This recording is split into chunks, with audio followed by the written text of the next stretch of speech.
So attorney, kumustahin ko lang po, meron na ho bang balita doon sa inyong petisyon sa Supreme Court tungkol doon sa validity ng ICC arrest warrant laban sa inyong kliyenteng si Senator Bato?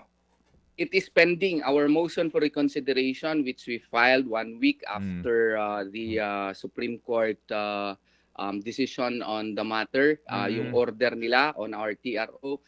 Pending pa po yung aming motion for reconsideration. Meron pong what you call this, we are awaiting a ruling Mm. from the Supreme Court on the matter. Okay, sige po. So sir, pasensya na po kasi ngayon ang dami hong nakikinig, nanonood sa atin na nagtatanong, meron ho ba kayong komunikasyon kay Senator Bato? Kasi ang tanong nila, siya ba daw ho ay sisipot sa impeachment trial? Well, wala kaming communication. I communicate through his staff and the members of his family, no? Mm. However, that option remains an option on the part of Senator Bato de la Rosa. Ang problema lang kasi may sword of Damocles, no? Mm. Na nakahang against him.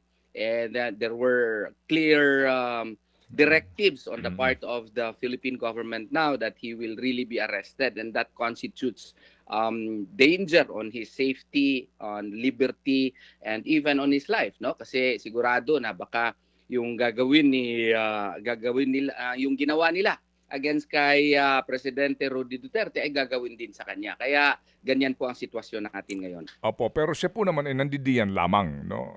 Nandadiyan lang. He is just making himself unavailable because Oo. of the threats on his liberty. Opo, but we can presume ano po na he's watching the proceedings.